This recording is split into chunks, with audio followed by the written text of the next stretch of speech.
Good evening, good evening, good evening.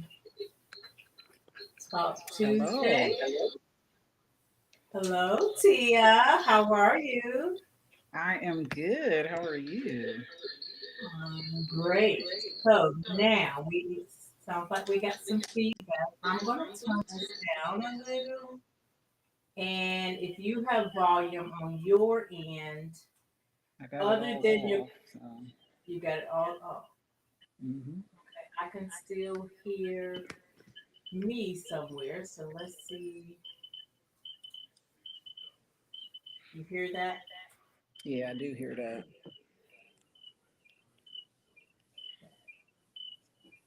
Good evening, everyone. Thank you for joining us. You are joining in to Talk Tuesday. We are about to get started in like under a minute. And I am feedback. Okay. Tia, how many places do you have volume at? I have three in my buds, and then my other two is all down to zero. Okay, so where is your earbuds connected to? Because it may be coming through your earbuds. Is I that didn't think connected about to your that. computer? Yeah, they're connected to my computer, but it actually connects to all my devices simultaneously. So that might be the problem. Hold on, I'm gonna take them out. Okay,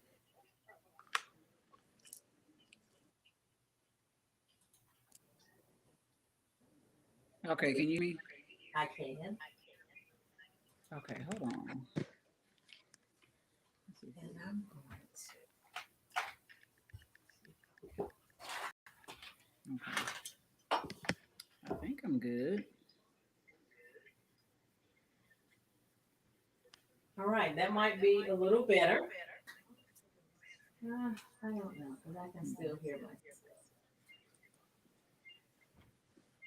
Technical difficulties. We're almost there. I hope everyone had a great Tuesday.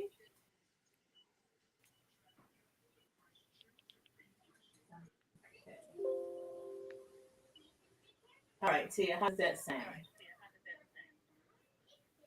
Nope, I think I it's don't better. hear. It's really weird because I can actually hear you on Instagram even though my sound is all the way down. That's because you're in, because we're in the studio. Hold on, Okay, let me so make sure I got this right.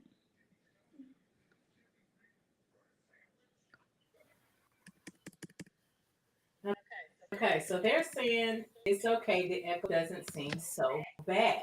So that cue, Tia, to stop being perfectionist and let's get this ball rolling. Thank you all for joining in to our Talk Tuesday segment tonight, Trauma Healing and Purpose. We are here tonight with Mrs. Tia Payne. Thank you, Clubhouse, for joining in. Thank you, Instagram, for joining in. Thank you, Facebook, for joining in. Thank you, YouTube, for joining in. We are here and we are ready to go. On Talk Tuesday, we actually go in and deal with a lot of things. Okay, so I'm cutting my volume down a little bit. Okay, so tonight you're going to hear. Okay, sounds way better. Thank you, Matt. You're going to hear from Miss Tia Payne, and I know that this is going to be great.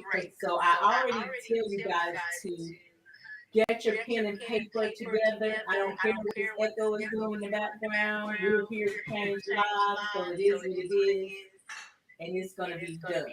All right. So, Miss Tia Payne, Yes, welcome. ma'am.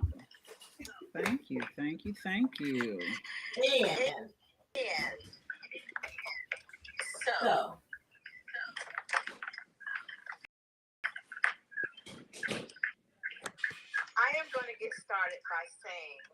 I had the pleasure of meeting this beautiful young lady last year. We worked on a project together called Bloom Volume 2. We both co-authored on this wonderful piece of work, and so we have to definitely give a shout out to Miss Sheila Reynolds. And because without Miss Reynolds, we wouldn't be co-authors, we wouldn't be sisters, all of that good stuff. So thank you, Miss, for all of that. We made it a little special fun tonight. Tia's favorite color is purple. My favorite dots. So you have the best of both worlds tonight. We're very different. We both are. So that is where you're getting all stuff tonight. Tia is a remarkable at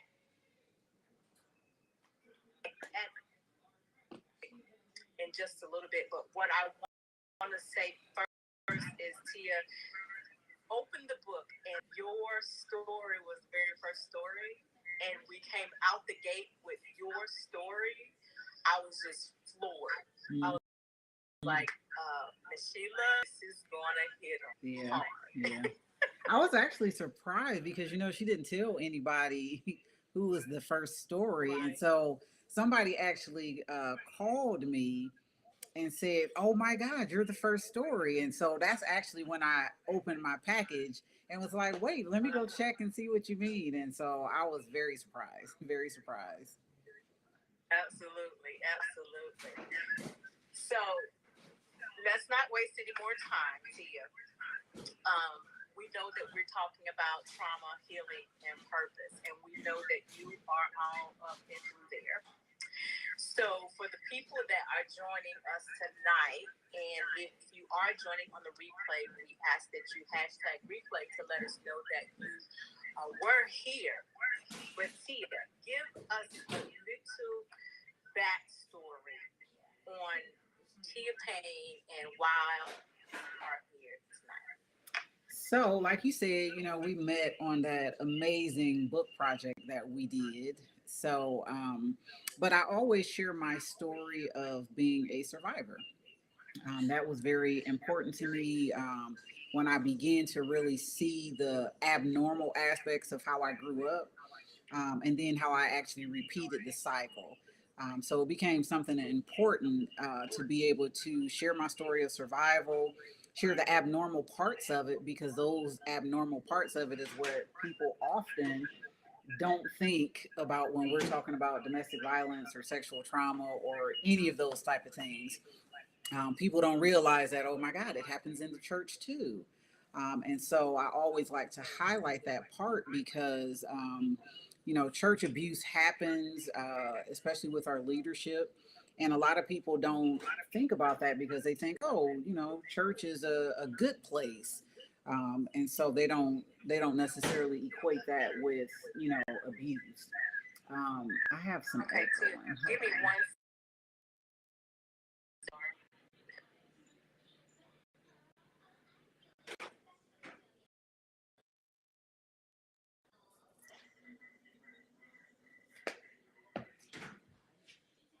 It might be actually better. No, it ain't.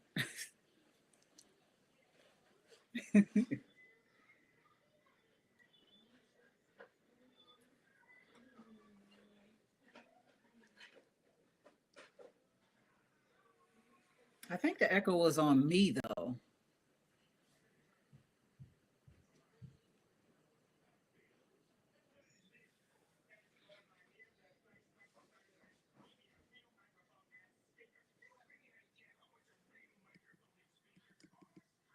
Let's see. Mm-hmm.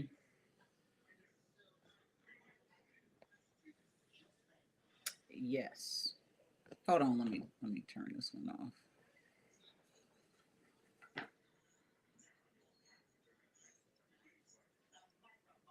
Yeah. Hold on.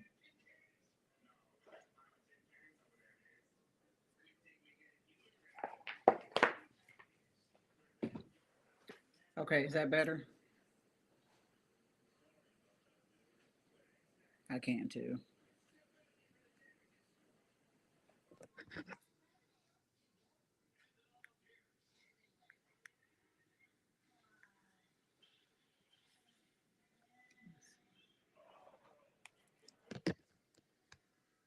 Okay, is it better now?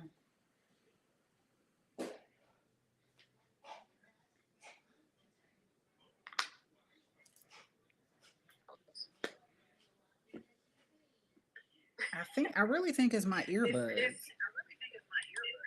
Nope, that ain't it. Now it's louder. Okay, how is it now?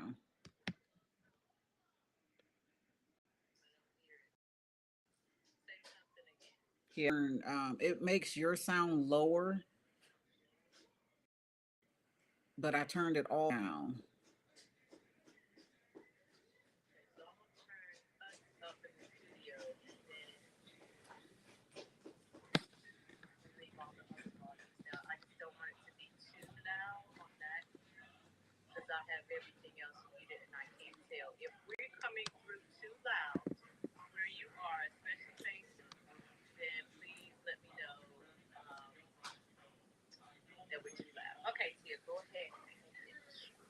Yes. So once I began to really put my story out there, it was one of those shining lights of, wow, these things truly do happen. Like this is something that really goes on in people's homes that we don't necessarily talk about. And so now let's just be real. I ran for a lot of years. It was not something that I was like, oh, yes, let me go ahead and embrace getting out of here, talking about trauma and talking about abuse. And God forbid, I talk about the fact that, my father was very abusive to our family. Who wants to talk about those things? I sure didn't. But once I really began to really pursue my relationship with God, and he really began to impress upon me about obedience, then it became this thing of, I at least want to be obedient. Obedience was something that I desperately, wanted to do because I wanted my relationship with God to be, on point. And so the first aspect of that is when back in 2013, God told me to write a book, and he wanted me to write a book about my childhood. And I just said, no, absolutely not. Like we're actually not going to do that. We're just not going to, write about that. And so I actually ran for about 4 years. And just said no, and I consistently said no. I'm not doing that. And so in 2017, it was almost like every day I kept just getting that impression in my spirit that I needed to write this book. And I just couldn't fathom why this was a thing for God. I really couldn't. And I'm going to be transparent. I'm going to be very honest, because I couldn't fathom why my little life meant so much to get out there. And I was not comfortable with that. I'm a very private person, and it was something that I just was like, no, let's skip past that part. I can do everything else that you're asking me, but I really don't want to do that part of it.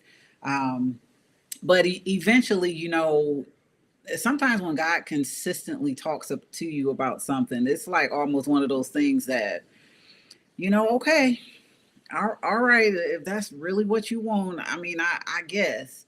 And so I started writing. I literally started writing, and the crazy part was I had everything. I'm a traumatic journaler, so when things are bothering me, when trauma happens, I write a lot. And so I had everything. I had notes. I had all type of stuff. I started emailing myself before it was notes and all this amazing stuff on our phones. I would, email myself. So I would have those memories.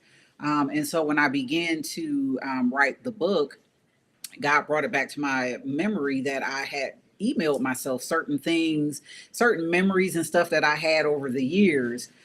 And so I actually pulled all of those things out, and I began to put together this book in a diary form called Reflections of a PK, or Preacher's Kid. And it really just told a lot about, how on the outside we were the preacher's kids, with two parents, and, we had a nice house and we dressed well, and, but behind those closed doors, after the Sunday morning when we got up and we sang, on a praise team, and, we collected the offering and we was in the choir and all of those, strappings of church. Once those things ended, we went home to the battlefield. We lived in hell at home. And, in the beginning, I kind of felt bad. I'm like, man, I'm just kind of putting all our business out there in the streets. But then after a while, it was like, but wait, this stuff really happened to me.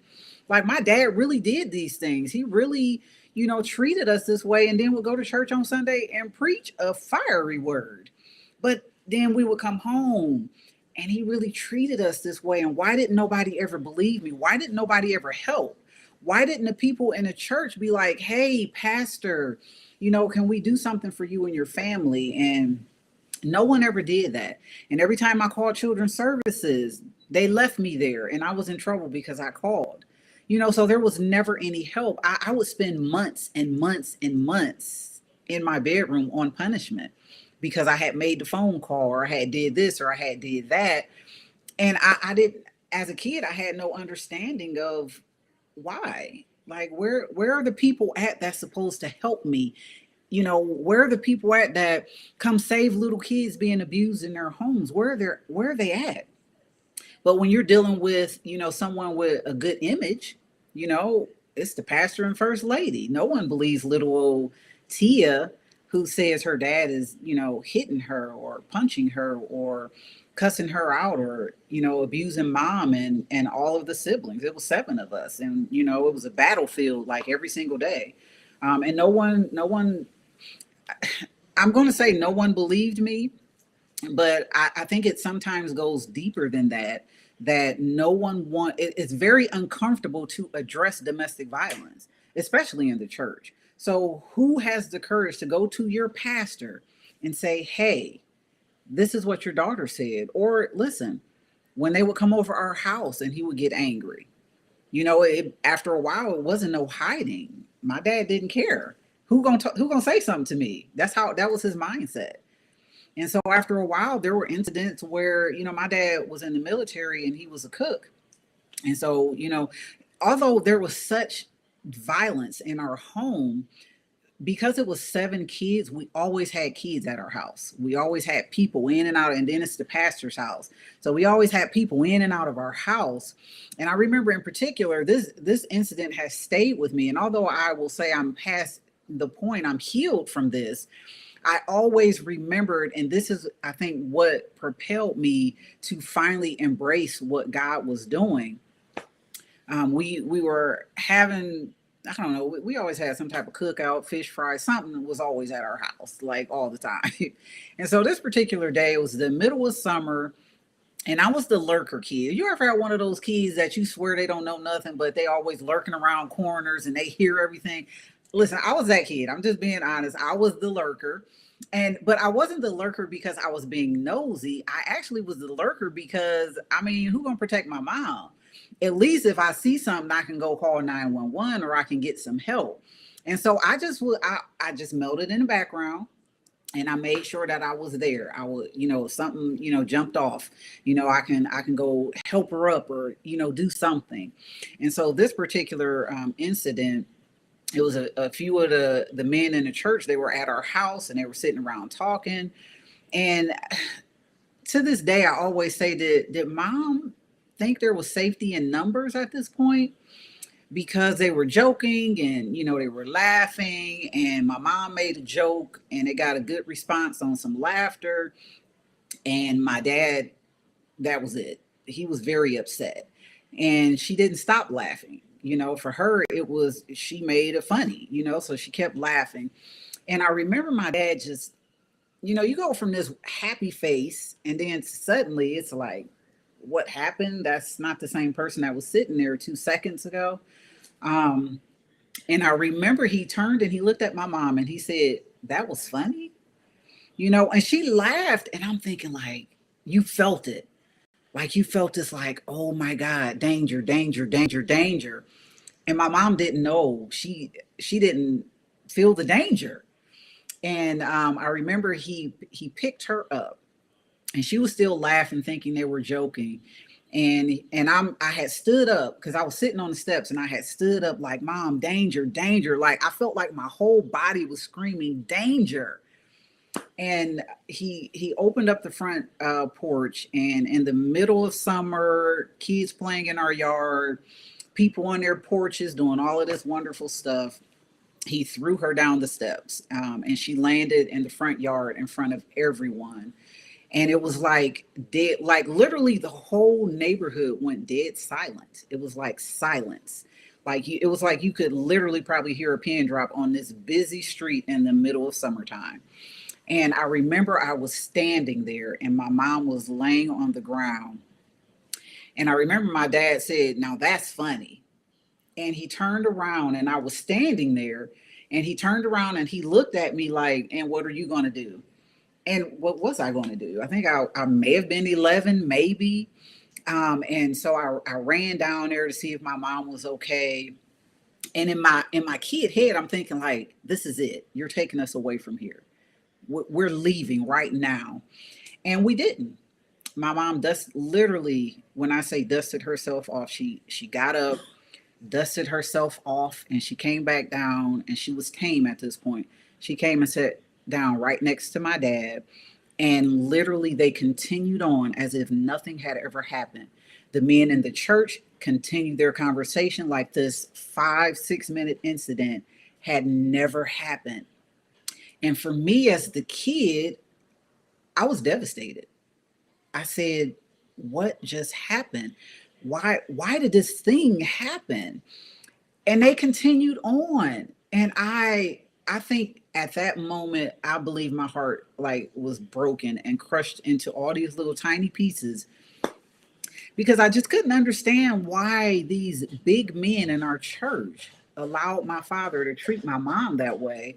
And it had been going on, and no one said anything. You know, we kept it moving.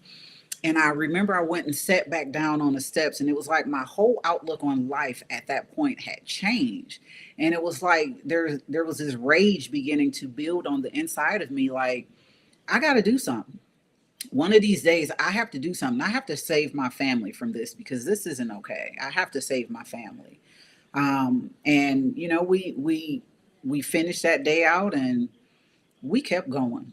You know, we kept going to repeat it again, you know, another day, another time, when my father felt like it was okay for him to be abusive. We kept it going. And so we lived like that, and we continued to live like that. And I remember I just became angry. I became angry. I became silent. I became that kid that was, you know, rail thin because I couldn't eat. I couldn't hold food on my stomach. You know, my family thought I was anorexic, which I wasn't. You know, I literally lived on crackers and ginger ale for years. That's what I ate, because that's the only thing that my stomach could hold. That was the only thing that would have my stomach settle. Didn't know what it was until, of course, years later, when I'm now in the field studying. But that's how I survived. And then at 13, you know, I'm free. I'm a rage-filled child. I was one of those kids that, you know, I take a lot in, a lot. And it can be you did like this. And if it offended me that day, boom, it's done. And so I remember when I was 13, I don't know what in particular happened when I decided, you know, I got to kill my dad. I don't know what happened. I don't know if it was a whole bunch of everything that happened, but I don't know. I don't remember. But I do remember sitting with my siblings, and my one real narc brother. We didn't invite him to the conversation because we didn't want him to tell. But I remember sitting with my brother, and we decided that something had to be done. And I felt, I was 13 by this point. And you know, when you read a lot, I was a reader. I love to read. So when you read a lot, you get a lot of knowledge that you otherwise probably wouldn't have had. And so we sat there, and the only thing we could come up, we had multiple times we had called the police, multiple times we had told the teachers at school, multiple times we had called children's services, multiple times. And we were always left right there. And I was always the kid that got in trouble for telling. And then when the people would come, everybody was against Tia. Like, she's lying. Nothing like this is happening in our house. And so sometimes I would just feel like, I'm all by myself here. And so when we sat and we talked about it, and, we literally planned out how we were going to kill my father. And I decided, the bulk of that had to be on me, because I was 13 and I had calculated that, okay, I can lose 5 years of my life if I can end this nightmare for my family. And the biggest thing about that situation is I prayed long and hard that my dad would come home. Like, God, please send him back. Like, we got to have a normal family. We got to be as normal as possible. I want to make Father's Day cards. I prayed and prayed and prayed. And I remember the day my mom came and said, Dad is coming home. And I'm like, whoa, God, you heard me, because I've been praying for like a lot of years now. And so I felt guilty. I felt like I had brought this horror onto my family because God answered my prayer. So I felt so guilty and so horrible that all of this is my fault. So I have to be the one to kill him. And so, me and my brother, we sat there and we planned it. I was going to get the black skillet, the cast iron skillet. And my brother was going to be the backup with the knife. And so I remember, we decided I was going in first. So when they questioned who did the first hit, who did the killing blow, we were going to blame Tia, because in 5 years, when Tia turned 18, I should be able to get out. Everything should be good. I'm an adult now. Everything. Now, this is a traumatic brain here talking and thinking all of these things. So that night we waited till everybody went to sleep, and, I went downstairs to the kitchen and I got the skillet. My brother met me on the steps with his knife. And I remember us literally tiptoeing up the steps. We moved to the side so we would skip the squeaking step. And I remember walking up the steps to their bedroom door, and my hand was on the knob, and I turned the knob. And before I could rush in the room, listen, God can do what he want to do. Okay. God can literally whisper in a parent's ear and say, hey, I think you need to go to this door and find out what your kids got. I don't know how my mom found out. I have no idea. All I remember is my mom came out the door, and it was so loud but so quiet at the same time. And she grabbed my hands, like she was holding the skillet though. She was holding it, and she begged me, like literally tears rolling down her face. Please, Tia, please, you cannot do this thing. You cannot. And she kept saying it over and over. And I was just I was so mad and so angry, because I'm playing it in my head. First of all, which one of y'all heard us talking and went and told? And then second, like, why would you stop me? Like, why would you stop me from doing this? Like, he's horrible. He beats us. He talks, he calls us names, and it was horrible. Like, why are you stopping me? Let me take the blame. I'm 13. In 5 years, I'm going to be out, and life will be great because he's no longer here. And I brought this on the family. I prayed about this man coming to our house.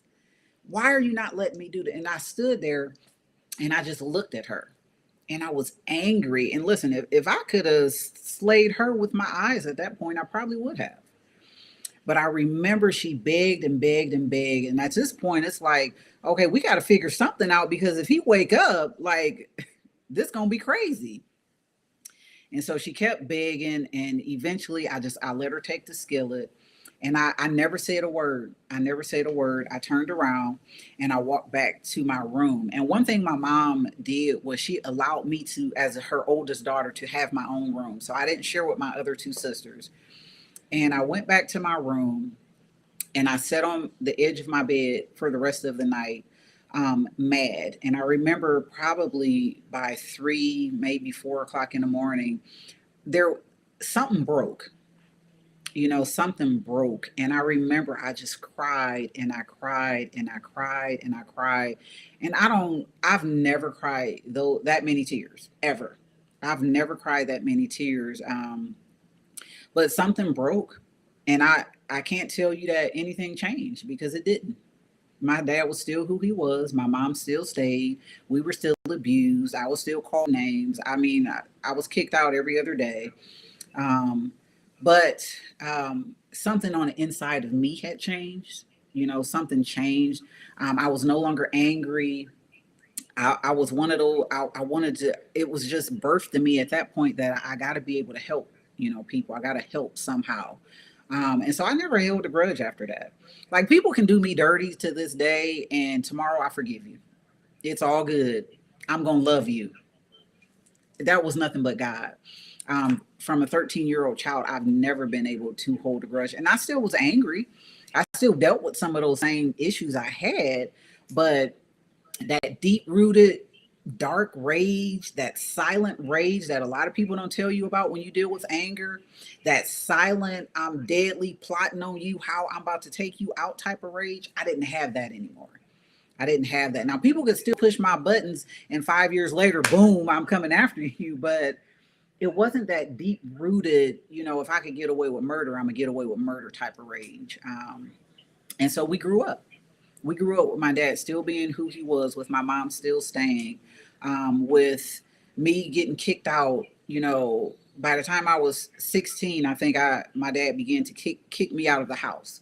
Um, for whatever reason, I was, if you like, sometimes when you talk to people about like narcissistic abuse, you'll hear them talk about the gray rock type of thing, which I didn't know that's what I was doing. But I literally, my dad was no longer part of my world by the time I was 16.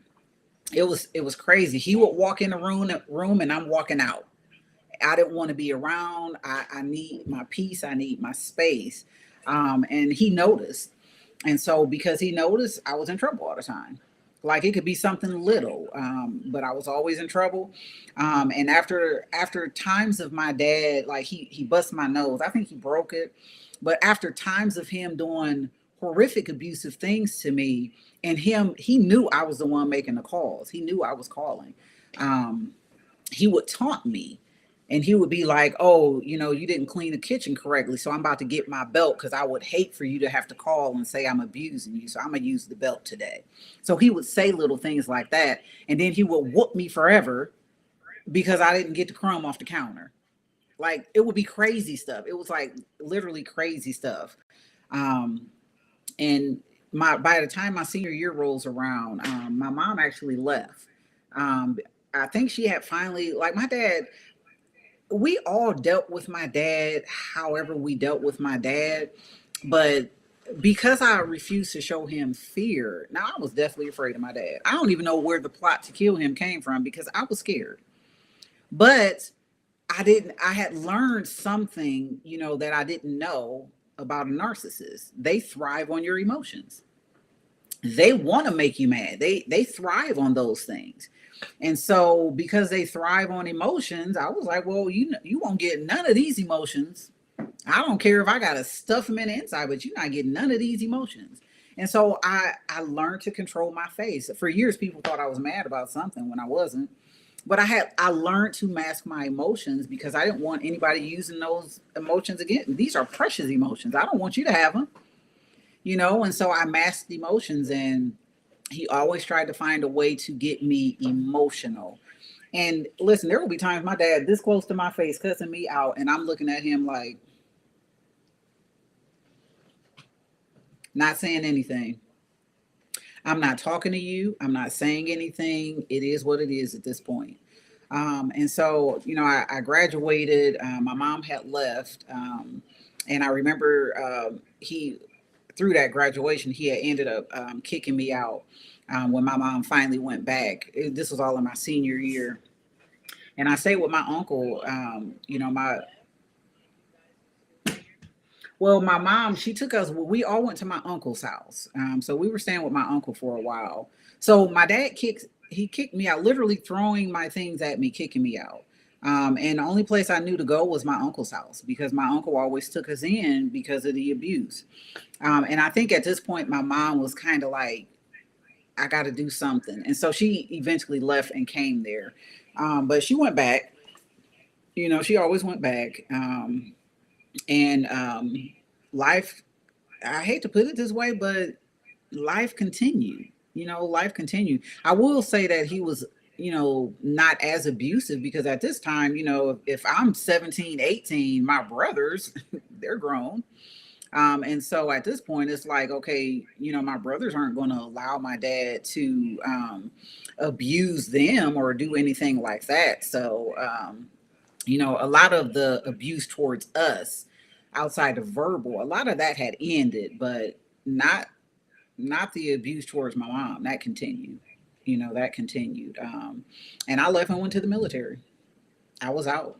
You know, I left. I went to the military. I came back 2 years later for a hot second and then moved right back out and, you know, just tried to move on with life and then repeated the cycle. I walked into the same. Okay.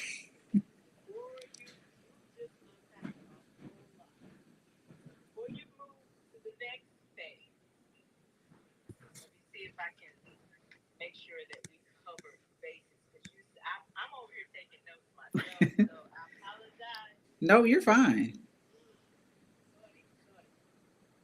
So you felt like no one was there to help. Hmm. Can you just take 30 quick seconds to truly unpack that emotion where you feel like you're in it by yourself, there's nobody to help, and even in the incident that you so illustrated for us, word for word, like even in that moment with the neighborhood, the yard full of people, Hmm. you felt like no one was there. So that was anger, a lot of anger. But it was like anger coupled with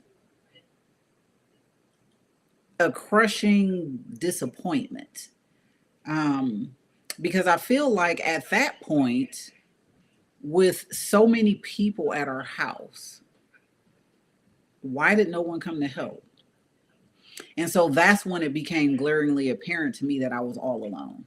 Because there were actual able-bodied men sitting at our house, eating our food, laughing and okay, hee hawing it up at our house. And they seen this thing. And so when they let this thing pass and no one said anything, um, I was like, we all alone out here. We didn't know about battered women shelters. Like they knew them, Yes. like they were okay with it, and like even if you're not going to intrude on someone's personal space, their personal life, or whatever, you can still take a stand for your attention. I mean, for your what word am I looking for?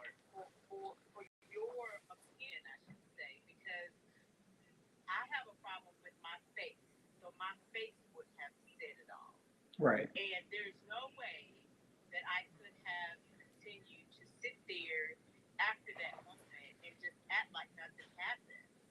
You know, I'm not that rowdy, defiant person, but I would have had to say something. I would probably be the one to and I'm saying this because probably because of my experiences, and I can see someone, and they teach us this to not get involved when you Hmm. see domestic violence situations.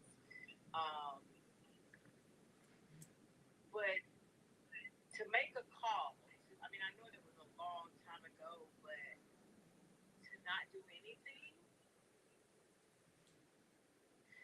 And you were 13, were you 11 or 13? I was 11 then.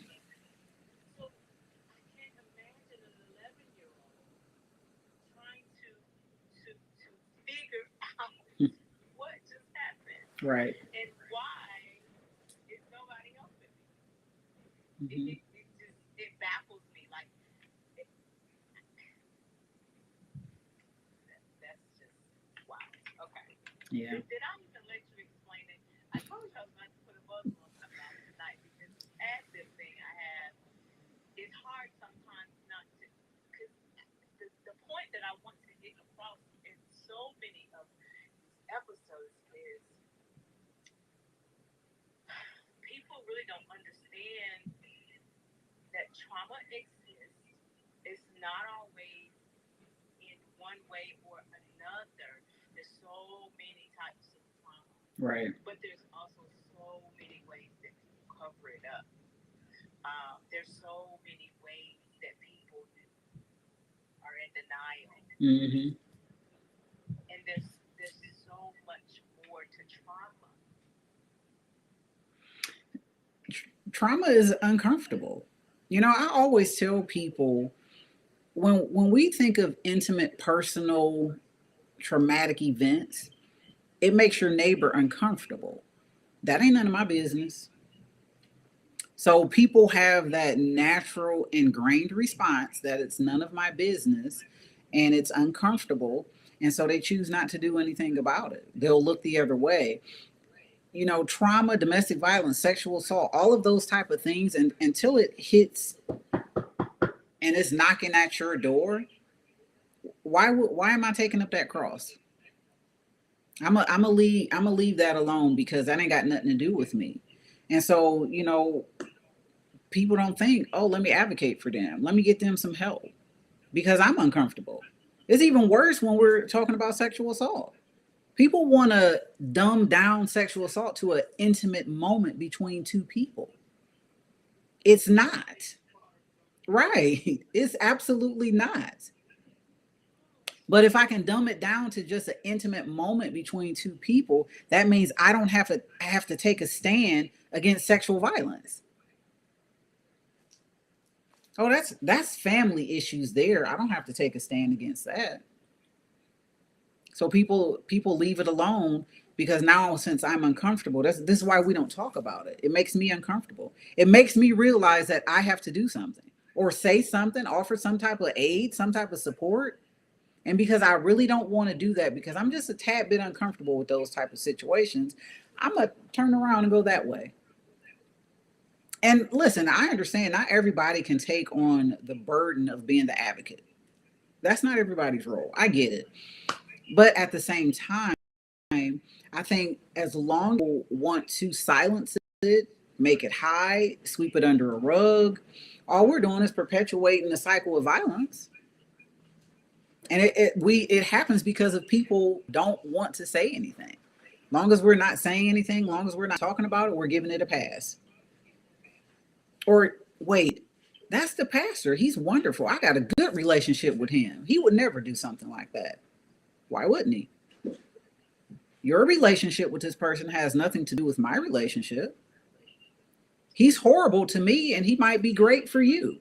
But does that take away my truth of how he did me? But because everybody else seen, you know, this amazing pastor, we're going to keep our eyes on the amazing pastor. For years, you know, I was offended when, as I began to grow up, people would be like, oh my God, you're just like your dad. You're just like your dad. And they weren't being mean.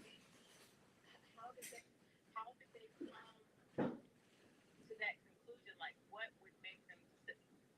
So did they know the true dad, or this is just a figure of speech? Where in the world did that come from? So when I truly began to pursue my relationship with God, automatically, oh, you're taking on the mantle. God has passed the mantle of your dad down to you. You're the oldest girl, and that mantle is upon you. And I'm like, Father God, in the name of Jesus, please let this cup pass from me because I don't want to be nothing like that man. And so, I ran from that for years. Like, no, no, no. Like, I chose to sit in the back. I don't want to talk about God. I don't want to talk about revelation. I don't want to talk about any of those things because the next time somebody tell me I'm just like my dad, literally, I am 43 and people still say that. And I've been talking about, what we went through since 2017. And I just be like, no, no, ma'am, no, no, sir. But yeah, so they say it all the time, and I ran from that. I actually heard this sermon, and the lady on there was talking about this conference that she had went to, and her dad was famous, and then she said another preacher's kid came up to her, and she said this was life changing for her. If it was life changing for her, imagine me at 42, 43 hearing this life changing thing. And so the lady said to the other lady, you're always going to have people tell you you're just like your dad and the mantle has passed down. She said, people, because of who your dad is, people are always going to tell you that.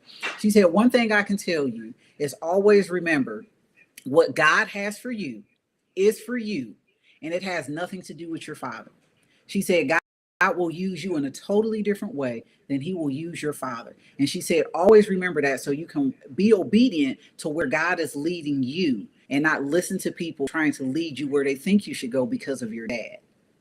Listen, changed my life. Changed my life. When I was like, my God, what a day to be listening to this sermon. But it broke something in me. It literally broke something in me because I'm like, whoa, man, I needed to hear that because I was so tied up with people saying, you're just like your dad. And for me, that was nothing good. You're talking about your good, amazing experiences with my dad, and all I had was horrible.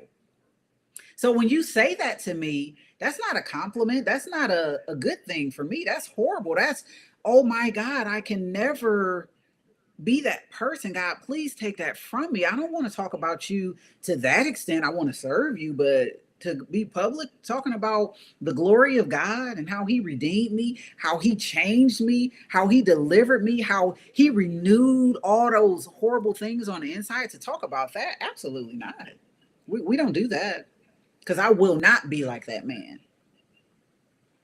But just hearing that, it made me think of those words totally different. Like you hear the phrase, spit out the bones and eat the meat or whatever it is. That's how I feel now when people say that. Like, you have no idea the path that God has for me is totally different than what he had for my dad. God is going to use me in a totally different way. The revelation he'll give me is totally different than what he'll give my dad.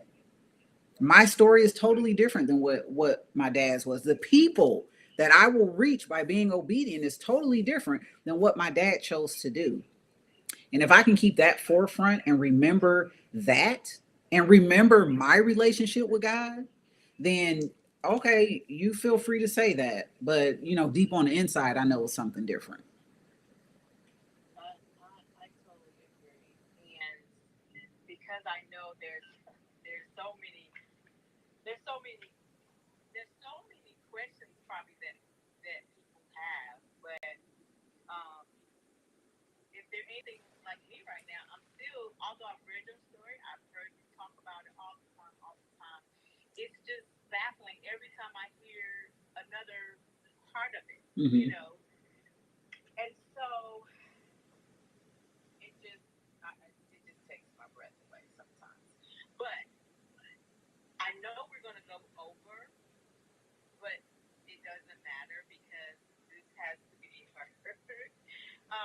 Because there's going to be some good stuff at the end, as far as with what people can use for resources and connecting with you and all of that. But I have to ask you a few questions before we move to that next phase. I definitely want to cover that. You said you didn't have any help, and you said two things that were so profound. Um, that you were a traumatic journaler and you Now, I think that is going to, I talk about journaling a lot, not as much as I probably should, Mm-hmm. but I think that just helps somebody, because often for you to be able to get it out, all that you have on your chest, all that you're going through, to even think through it, or even talk it out amongst you, as I say, her, she, me, we, us, all of us over here, Mm-hmm. to talk it out and get through it, I would have to journal. Yeah. And so, being that you said you were a traumatic journaler, give us a tiny bit on that, and also what happened when you had to go back and dig up those emails that it sounds like you may have forgotten about a little bit, and you had to go back and read those same emails that you sent to yourself. So to be perfectly honest, that was traumatic in itself because I'm I'm bringing back old memories. One until you've walked through healing, until God has done what only He can, do deep down on the inside. Reading those emails, thinking about those things took me right back to that little girl that was in those situations. I was right back there. I felt those same emotions. But the funny thing, I don't know why. I mean, I know now why I started journaling, but at the time, I don't know why I started journaling. I just knew somehow or the other that stuff had to come out, and I didn't have anybody to talk to. I barely had friends. I didn't have friends because I had too much on my plate at home. Shoot, when 3 o'clock hit, 3:10 or whatever time we got out of school, all I could think about was let me hurry up and get home to make sure mom is okay. I didn't think about after school, activities with my non-friends because I didn't really have any. I didn't think about those things. Even in high school, I was pretty much the same. And although in high school I did have friends at that point, I didn't think about those things. I needed to make sure mom was okay. Right. I don't think I had a childhood. I think I had a childhood before my dad came home. I remember those laughing times. And I distinctly remember when everything went dark and if we laughed too loud, we got in trouble. So I didn't have a childhood. By the time my dad came home when I was 9, and at 9, everything changed. And so from a kid, I used to read. I loved to read. Reading had the power to take me away from this horrible world that I lived in. So I wanted to be an author. I wanted to write amazing books that took you to a place far away that was amazing. And so that's how I began to write all of my thoughts and feelings. So I would write them. And I had journals. And so, of course, when email came around and I understood, email, I was probably in my 20s at that point. The things that I had in my journal, I began to write. That's how I first began to send emails. And so, after some years, then we had iPhones and different notes and all that. So I put a little stuff here and there. Um, but yeah, I've had Gmail for years, and I never got rid of my Gmail account because I had a folder in my Gmail account that said childhood, and I would just put everything in these little folders. So when I began to write the book, I remembered that God brought it back to my memory because I didn't understand why the focus was on my childhood. Because at this point, I've lived through my own traumatic marriage that was just like childhood. By this point, when he started saying this, I'm remarried at this point when he even said that to me. So I had to dig back deep, and when I did, I mean, it was whoa. I don't like this.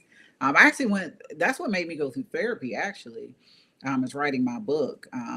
The day I got my actual hard copy of my book, I decided to sit down and read it. I mean, I had read it, but I didn't read it. I didn't read it as a reader. But this day I actually read it, and I spent a few nights, days crying because I felt all of those things. I mean, I even felt the rage, all of those things. I felt that. And so I remember I was praying and I heard God clearly say, you know, go to counseling. And he told me who to go to as well. And so I did. And that was life changing. Going to counseling was absolutely life changing for me. For one, I had somebody that listened to me. And I had felt for so many years that no one listened to me. You know, I had things to share and things to talk about that could have made me better a long time ago. And yes, at this point in time, I know that how God needed this thing to play out in my life, it played out that way.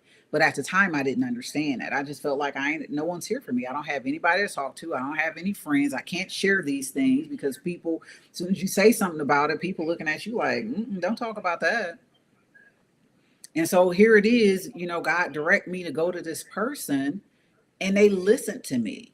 They talked to me. They asked me questions. They gave me homework. Go figure. They gave me homework. But it was life changing. It was absolutely life changing to have that, you know. And that's when God really started doing the deep work. He, you know, people when you've experienced trauma, it's work to get over the trauma. It's work to close that chapter and be okay, to not cry and be drawn back into those feelings. That's work.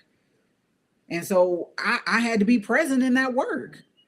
Like Tia, you want to get this thing, you want to not feel these emotions, you don't want to be crying, and you want to be present for your family. You got to be present while you're going through this healing piece that God had me go through. I had to do the work.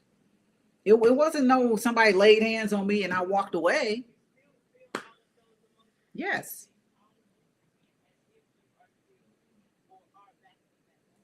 Yeah. Yes, very much so. Okay. So I did. You mentioned earlier that when you were going through all of that, you had no idea this was trauma. Hmm. You had no idea what to call it. Just trying to figure it all out. So later on, we know that you kind of, you had numerous trainings and all that stuff. I'm going to mention that a little bit later. But when you go back and you think about that folder that you had of childhood, the incident in the yard with that the entire neighborhood. You see, I'm stuttering. Yeah, yeah. The entire neighborhood sitting there. Uh, you can't talk in the house. You can't laugh too loud. Getting literally taunted. What is Tia's definition? And I'm sure it's not a small one. What is your definition of trauma? To be honestly truthful, I can only now, although, you know, after years of training and all of these wonderful things that I've done, yes, I can equate trauma by the real definition. But for me, trauma was the continuation of being an abused child. That's my personal definition of trauma. I can't even say me repeating the cycle because, you know, yeah, I understand that was trauma on top of trauma, but my early trauma is what I equate trauma with. That's this early trauma, this thing that happened to me being an abused kid. That's what I see as trauma. That's what my trauma is. That's what it was for me. That's how I understand it. When someone continuously does something horrible to you over and over and over and over, from the time I was 9 to the time I left my parents' home at 18, maybe 19 when I went to the military, that's how many years of trauma. That's how many. And listen, even when I came back, more trauma. But those crucial years of being a child, having to experience this, that's what trauma means to me. The continuation of all those years of abuse at the hands of my preacher father. You know, people always be like, wait, your dad was a preacher? He absolutely was. He was a preacher. He was a pastor of a whole church. But that's a whole church. And that's trauma for me. You know, that's trauma. Okay. So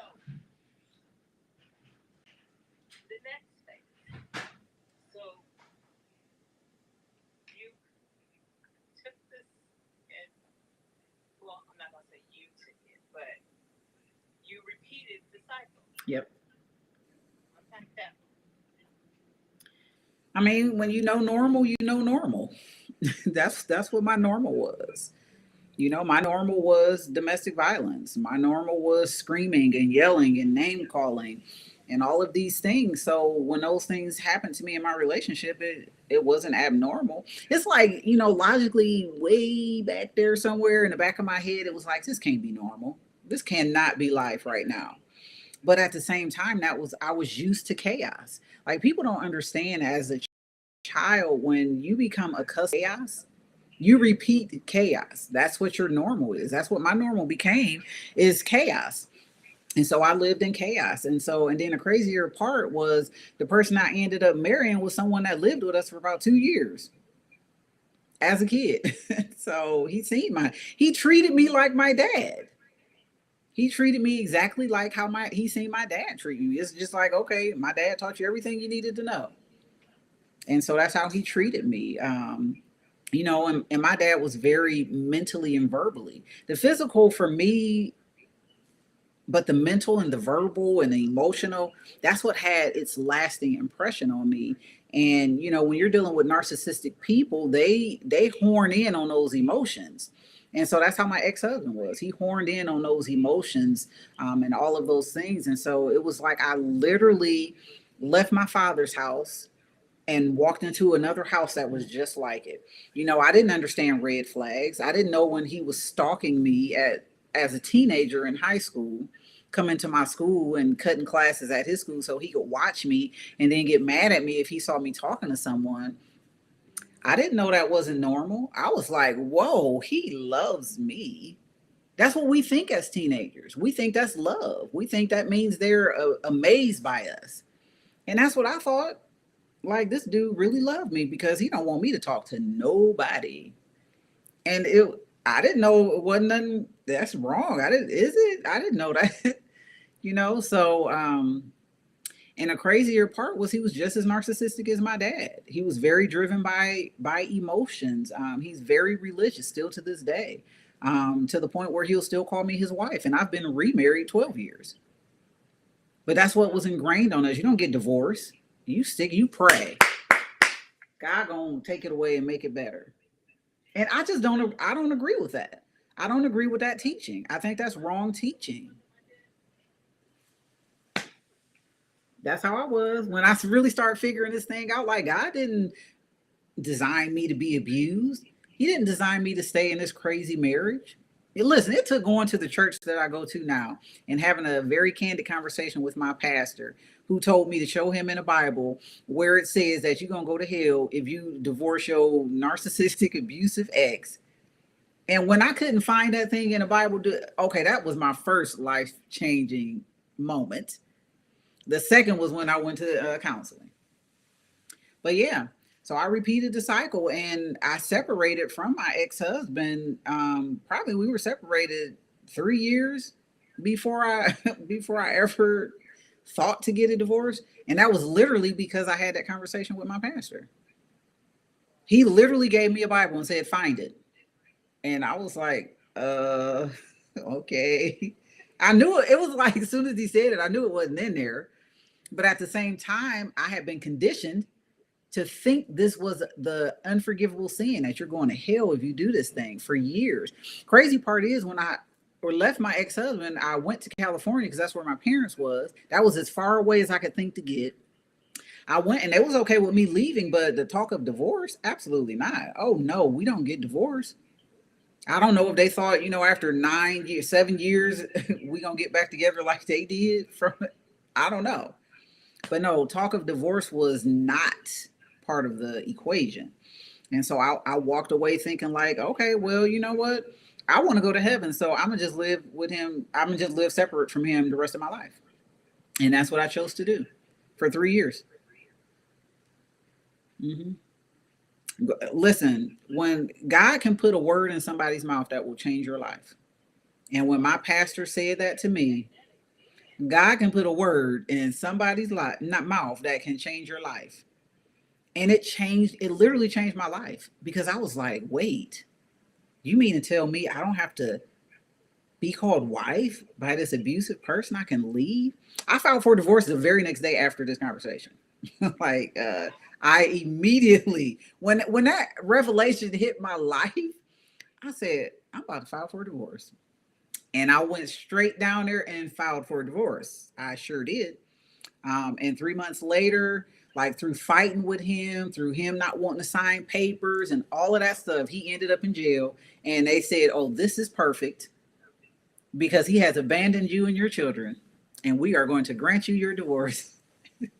3 months, literally three. Listen, I filed for divorce the day after my birthday, October 18th. I had the conversation with him on my birthday. The next day, I filed for divorce. And January 19th, my divorce was final. They couldn't find him. After all that headache, no, I'm not signing. After all of that, he ended up in jail. And that's how I got my divorce granted. You can't tell me that wasn't God. And that was God. Because this lady telling me, sometimes divorce take 2 years. And I'm like, I can't deal with this for 2 years. But yep, he ended up in jail, and that was their reasoning to grant my divorce without him fighting everything. Perfect. You gotta come back. I would be delighted. There's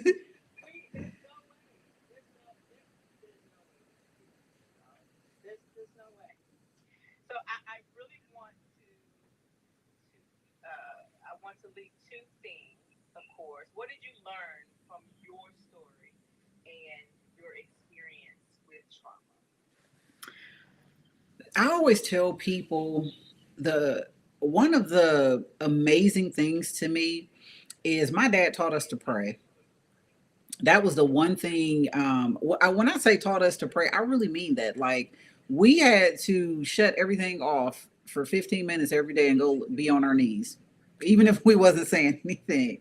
Like, that's what we had to do. But I prayed. I actually prayed. And so I learned to lean on God. Through every traumatic experience I've ever experienced, I've learned to talk to God.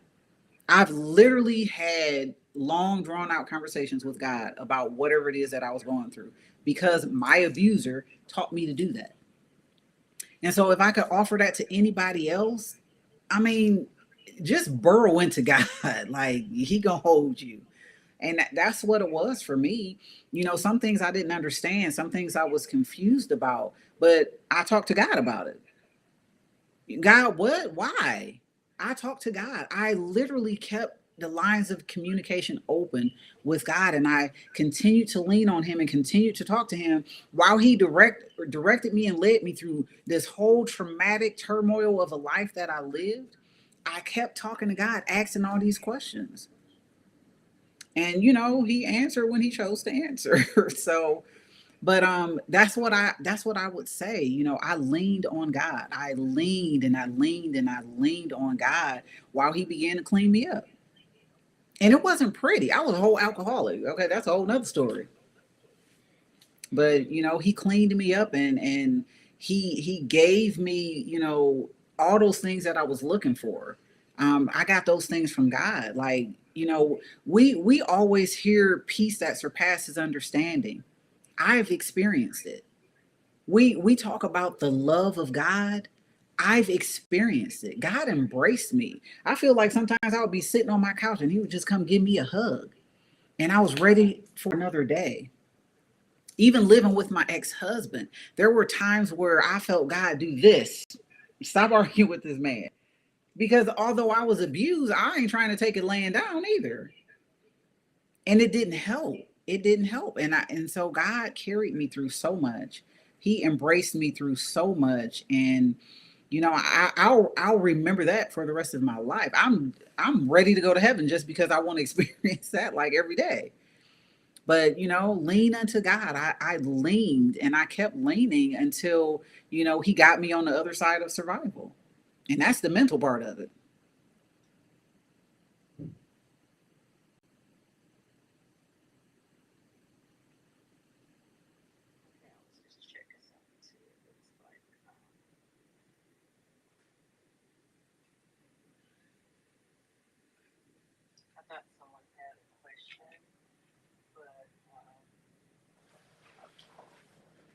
if you have a question for Tia before we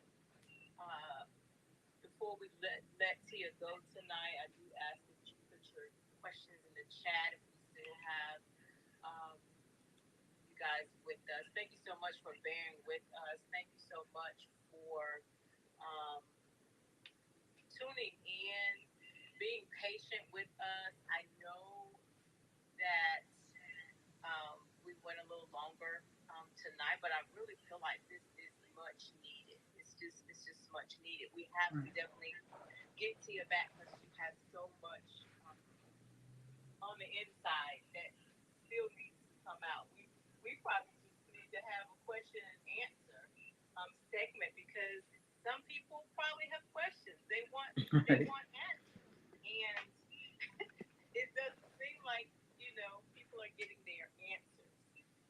But so Tia, um, you're a nationally registered advocate. Mm-hmm.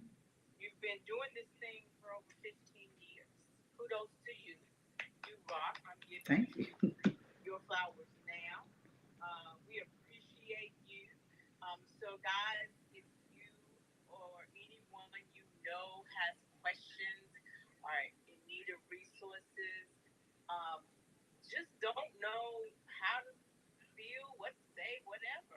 I'm sure that Tia would be um, happy to assist you, and if she can't, she'll point you in the right direction. Her contact information is all around us everywhere. Um, and I'm just highlighting some of the comments here, Tia, because there's so many people that are literally so thankful that you um, shared your story tonight, and I'm actually very happy that we were able to touch some people tonight. Tia is also the founder of a couple of different movements. I call both of them movements, because when I read your story, I was like, wow. Tia's hashtag is She Survived. Mm-hmm. My hashtag is I Survived. Hey. So sometimes you have to step outside of you. Yes. You survive, Tia. You survive. And so Tia's movement, she has a whole movement called She Survived. Tia, tell us a little bit about your movement, which is She Survived, and then move right on over to telling us about Legacy 31, and then we'll let these people go home in a few minutes. Okay, I've learned to be quick. So She Survived literally kind of began because people always told me to hush. Shh, we don't talk about that. And so Legacy 31 became a part before She Survived. And so, first of all, I mean, I guess I'm going to flip it. I'll talk about Legacy 31 because that was something, that I was literally sitting on my couch one day, and God began to, it's like he started downloading in me what he wanted Legacy 30. I mean, down to the scripture, she is clothed in strength and dignity, and she can laugh without fear of the future. That's everything to me. That was literally everything to me. How it was supposed to play out. The dove, meaning the end of a thing. Everything about Legacy 31, it was because God downloaded it. It ain't had nothing to do with me. I just sat there and was like, oh, okay, yep. Mm-hmm. Oh, you want me to read Proverbs 31, for the 10th time while you said it's going to jump out at me. I literally read Proverbs 31 for probably 2.5 hours. And the last time when I'm like, okay, God, I ain't seeing it. The last time I actually read the whole entire chapter again, it was sitting right there on the page. And I said, my God, that's really it right there. Because I remember when I didn't think I had a future. I remember when I didn't feel strength and dignity, when those things was taken from me. But God, you saying this is your promise to me as your daughter? Oh yeah, I can get with that right there. And so that was it. That became the scripture of what everything Legacy 31 stands for. And when I did my logo, I was like, oh, I think a bird will be perfect. Why a bird? I mean, a dove, but come on. So I didn't know. I said, okay, well, there, I'm gonna put a dove. I just, boom, there it is. And so then I talked to my cousin, like, can you refine that for me? And she did an amazing job, refining. Like, I literally came up with the logo on my own, and she just fine tuned it. And okay, I was using that whole logo for about a year before I actually, I said, well, what does a dove mean? And I actually researched it, and it really said it shows the end of a thing and the beginning of something new. And I was like, wow. So I'm ending domestic violence and I'm walking into something new. That's perfect for Legacy 31. Like, guys, you're leaving a legacy to your daughters of strength and dignity and a joyous future. And this dove is representing the end of a thing, and we're walking into something new where we don't have to be abused, where that is not our lot in life because we may be married to this person. And so then through all of that, that's how She Survived became. I literally was having a conversation with someone, and they said, she survived. She survived. And it was just like, oof, yes, I sure did. And so we actually sat down right then and there and began to talk it out. Like, what does that mean? What does it look like? And I was distressed. I was a little broken and bruised, and that's what She Survived. The letters are broken and bruised up, but then surrounding that is this boom of glitter. Yeah, like, God, okay, she came out still shining like glitter, even though she didn't survived a couple bumps and bruises, but she's still here. She's still shining. She's still doing what she's still walking in the purpose that God has for her. She's shining bright, and so that's literally what it meant. And although we are talking about the physical aspects of She Survived, it's really that mental. Like, when you have literally conquered the mental part of trauma, listen, that's a whole nother story. So nother. Yeah. Yeah. Yeah. Okay. Thank you so much. This was awesome. This was awesome. I know that this is going to help so many people. Remember, guys, if you're viewing this on the replay, please hashtag replay. Let us know you're in the building.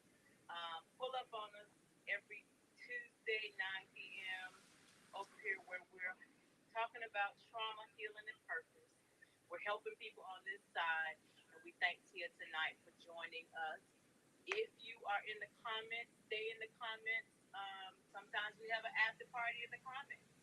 Because these are things that people, they want to discuss it. They might have a question. They want to talk about the comments and all the things that were left. But I challenge you to follow Tia um, on all platforms. She's on Facebook. She's on Instagram.